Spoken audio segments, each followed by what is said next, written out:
암몬 사람 나하스가 올라와서 길르앗의 야베스를 포위하였다. 그러자 야베스 사람들이 모두 나하스에게 우리와 조약을 맺읍시다. 우리가 당신을 섬기겠습니다. 하고 제안하였다. 그러나 암몬 사람 나하스는 내가 너희의 오른쪽 눈을 모조리 빼겠다. 온 이스라엘을 이같이 모욕하는 조건에서만 너희와 조약을 맺겠다. 하고 대답하였다. 야베스 장로들이 또 그에게 제안하였다. 우리에게 이리 동안만 말미를 주셔서 우리가 이스라엘 모든 지역으로 전령들을 보내도록 하여 주십시오. 우리를 구하여 줄 사람이 아무도 없으면 우리가 항복하겠습니다.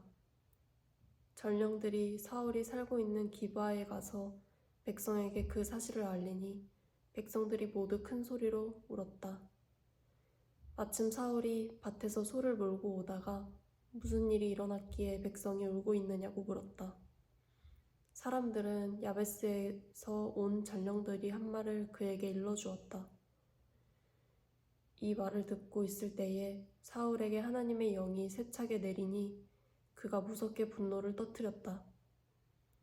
사울은 겨릿소 2마리를 잡아서 여러 토막으로 자른 다음에 그것들을 전령들에게 나누어 주고 이스라엘 모든 지역으로 말을 전하라고 보냈다.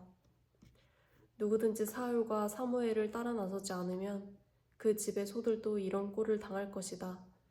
주님께서 온 백성을 두려움에 사로잡히게 하시니 모두 하나같이 그를 따라 나섰다. 사울이 그들을 베색에 모으고 수를 세어보니 이스라엘에서 30만 명이 나왔고 유다에서 3만 명이 왔다. 기브아 사람들이 야베스에서 온 전령들에게 말하였다. 길르앗의 야베스 사람들에게 가서 내일 햇볕이 뜨겁게 내리쬐 쯤에는 구출될 것이라고 전하여라. 전령들이 돌아가서 야베스 사람들에게 소식을 전하니 그들이 모두 기뻐하였다. 그래서 야베스 사람들이 암몬 사람들에게 회답하였다. 우리가 내일 당신들에게 나아가 항복하겠습니다. 그때 가서는 우리에게 하고 싶은 대로 하시오. 다음 날 아침 일찍 사울은 군인들을 세 부대로 나누어 가지고 새벽녘 적진 한복판으로 들어가서 날이 한창 뜨거울 때까지 암몬 사람들을 쳐서 죽였다. 살아남은 사람들은 다 흩어져서 2사람도 함께 있는 일이 없었다. 백성이 사무엘에게 와서 말하였다. 사울이 어떻게 우리의 왕이 될 수 있느냐고 떠들던 자들이 누구입니까? 그런 자들을 내주십시오. 우리가 그들을 쳐서 죽이겠습니다. 그러자 사울이 나서서 말하였다. 오늘은 주님께서 이스라엘 백성을 구원하여 주신 날이요. 오늘은 사람을 죽이지 못하오. 사무엘이 백성들에게 말하였다. 우리가 길갈로 가서 사울이 우리의 왕이라는 것을 거기에서 새롭게 선포합시다. 그래서 온 백성이 길갈로 가서 그곳 길갈에 계시는 주님 앞에서 사울을 왕으로 세웠다. 그들은 거기에서 짐승을 잡아서 주님께 화목제물로 바쳤다. 거기에서 사울과 모든 이스라엘 사람들이 함께 크게 기뻐하였다. 사무엘이 온 이스라엘 백성에게 말하였다.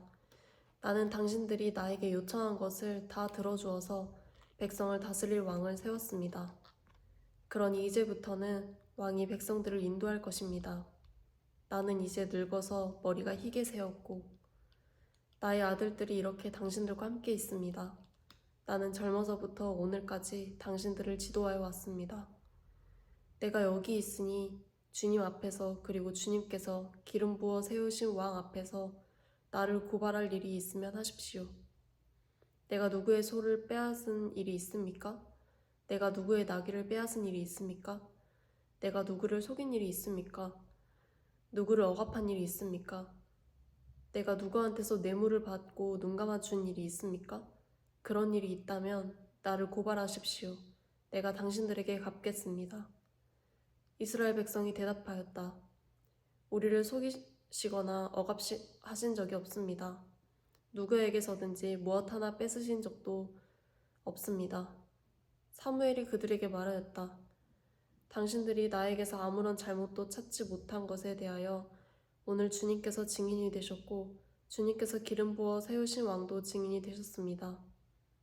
그러자 온 백성이 그렇습니다. 주님께서 우리의 증인이 되셨습니다. 하고 대답하였다. 사무엘이 백성에게 말하였다. 모세와 아론을 세우시고 당신들의 조상을 이집트 땅에서 데리고 올라오신 분이 바로 주님이십니다. 그러니 그대로 서 있으십시오. 내가 주님께서 당신들과 당신들의 조상을 구원하려고 하신 그 의로운 일을 주님 앞에서 증거로 제시하고자 합니다. 야곱이 가족을 데리고 이집트로 내려간 다음에 그들은 주님께 매달려 살려달라고 부르짖었습니다. 그런데 주님께서는 모세와 아론을 보내셨고 조상을 이집트에서 인도해 내셨고 그들을 이 땅에 정착시켰습니다. 그런데도 백성은 주 그들의 하나님을 잊어버리고 말았습니다. 그래서 주님께서는 조상들을 블레셋 사람 모압 왕과 하솔 왕 야반의 군사령관인 시스라에게 넘기시고 우리 조상들을 쳐서 정복하게 하셨습니다. 조상들은 주님께 살려달라고 부르짖으면서 우리는 주님을 버리고 바알 신들과 아스다롯 여신들을 섬기는 죄를 지었습니다. 이제 원수들에게서 우리를 건져주시기 바랍니다. 그러면 우리가 주님만을 섬기겠습니다. 하고 호소하였습니다. 주님께서 이 호소를 들으시고 여룻바알과 베단과 입다와 나 사무엘을 보내셔서 사방으로 에워싼 원수들에게서 우리를 건져주셔서 안전하게 살 수 있도록 하셨습니다. 그런데도 암몬 왕 나하스가 우리를 치러 오자 주 하나님이 우리의 왕인데도 그것을 보았을 때에 당신들은 안 되겠습니다. 우리를 다스릴 왕이 꼭 있어야 하겠습니다. 하고 나에게 말하였습니다. 이제 당신들이 뽑은 왕, 당신들이 요구한 왕이 여기에 있습니다. 주님께서 주신 왕이 여기에 있습니다. 만일 당신들이 주님을 두려워하여 그분만을 섬기며 그분에게 순종하여 주님의 명령을 거역하지 않으면 당신들이나 당신들을 다스리는 왕이 다 같이 주 하나님을 따라 산다면 모든 일이 잘 될 것입니다. 그러나 주님께 순종하지 않고 주님의 명령을 거역한다면 주님께서 손을 들어 조상들을 치신 것처럼 당신들을 쳐서 멸망시키실 것입니다. 당신들은 그대로 서서 주님께서 이제 곧 하실 큰 일을 눈으로 직접 보십시오. 지금은 밀을 거두어 드리는 때가 아닙니까? 그렇더라도 내가 주님께 아뢰면 주님께서 천둥을 일으키시고 비를 내리실 것입니다. 그러면 왕을 요구한 것이 주님께서 보시기에 얼마나 큰 죄악이었는지를 밝히 알게 될 것입니다. 사무엘이 주님께 아뢰니 바로 그날로 주님께서 천둥을 보내시고 비를 내리셨다. 온 백성이 주님과 사무엘을 매우 두려워하였다. 모든 백성이 사무엘에게 간청하였다. 종들을 생각하시고 주 하나님께 기도하셔서 우리가 죽지 않게 해주십시오. 우리가 우리의 모든 죄에 왕을 구하는 악을 더하였습니다. 사무엘이 백성에게 말하였다. 두려워하지 마십시오. 당신들이 이 모든 악행을 저지른 것은 사실이나 이제부터는 주님을 따르는 길에서 벗어나지 말고 마음을 다 바쳐 주님을 섬기십시오. 도움을 주지도 못하고 구원하지도 못하는 쓸데없는 우상에게 반하여 그것을 따르는 일이 없도록 하십시오. 그것들은 헛된 것입니다. 주님께서는 자기의 귀한 명예를 지키기 위해서라도 자기의 백성을 버리지 않을 것입니다. 나는 당신들이 잘 되도록 기도할 것입니다. 내가 기도하는 일을 그친다면 그것은 내가 하나님께 죄를 짓는 것입니다. 그런 일은 없을 것입니다.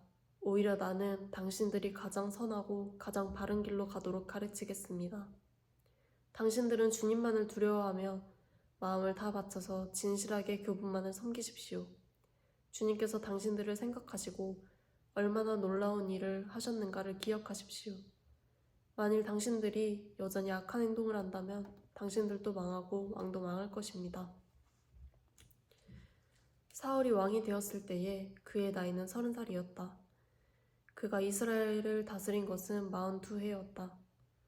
그는 이스라엘에서 3,000명을 뽑아서 그 가운데서 2,000명은 자기와 함께 믹마스와 베델 산지에 있게 하고 1,000명은 요나단과 함께 베냐민 지파의 땅 기브아로 보내고 나머지 군대는 모두 각자의 집으로 돌려보냈다. 요나단이 게바에 있는 블레셋 사람의 수비대를 치자 블레셋 사람이 그 소식을 들었다. 사울이 온 나라에 나팔을 불어서 히브리 사람 소집령을 내렸다.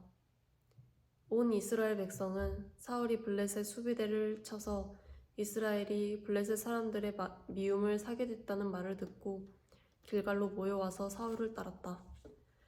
블레셋 사람들도 이스라엘과 싸우려고 모였는데 병거가 3만에다가 기마가 6천이나 되었고 보병은 바닷가의 모래알처럼 많아서 셀 수가 없었다. 블레셋 군대는 베다웬의 동쪽 믹마스로 올라와서 진을 쳤다. 이스라엘 사람들은 자기들이 위급하게 되었다는 것과 군대가 포위되었다는 것을 알고는 저마다 굴이나 숲이나 바위 틈이나 구덩이나 웅덩이 속으로 기어들어가 숨었다. 히브리 사람들 가운데서 더러는 요단강을 건너 갓과 길르앗 지역으로 달아났다. 사울은 그대로 길갈에 남아 있었고 그를 따르는 군인들은 모두 떨고 있었다. 사울은 사무엘의 말대로 이랫동안 사무엘을 기다렸으나 그는 길갈로 오지 않았다. 그러자 백성은 사울에게서 떠나 흩어지기 시작하였다.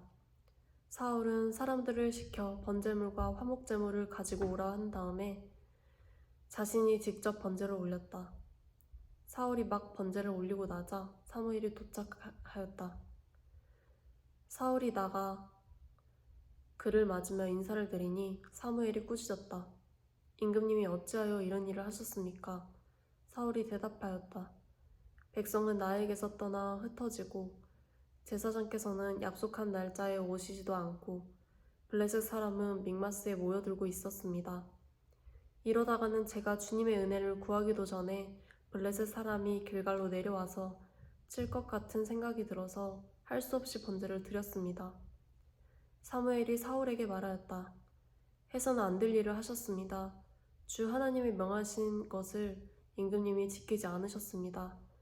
명령을 어기지 않으셨더라면 임금님과 임금님의 자손이 언제까지나 이스라엘을 다스리도록 주님께서 영원토록 굳게 세워주셨을 것입니다. 그러나 이제는 임금님의 왕조가 더 이상 계속되지 못할 것입니다. 주님께서 임금님께 명하신 것을 임금님이 지키지 않으셨기 때문에 주님께서는 달리 마음에 맞는 사람을 찾아서 그를 당신의 백성을 다스릴 영도자로 세우셨습니다. 사무엘이 일어나서 길갈을 떠나 베냐민 땅의 기브아로 올라갔다. 사울이 자기와 함께 있는 백성들을 세어보니 약 600명쯤 되었다.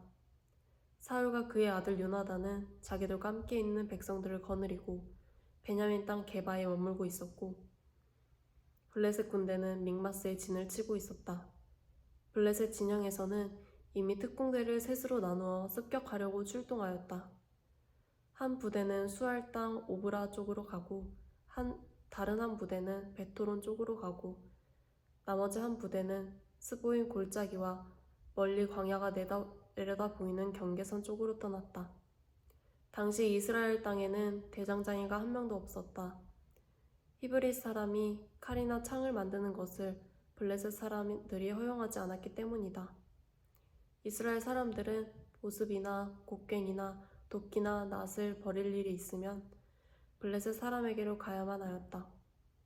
보습이나 곡괭이를 버리는데 3분의 2 세겔이 들었고 도끼나 낫을 가는 데는 3분의 1 세겔이 들었다. 그래서 전쟁이 일어났을 때에 사울과 요나단을 따라 나선 모든 군인의 손에는 칼이나 창이 없었다. 오직 사울과 그의 아들 요나단의 손에만 그런 무기가 있었다. 블레셋 군대의 전초 부대는 이미 믹마스 어귀에 나와 있었다.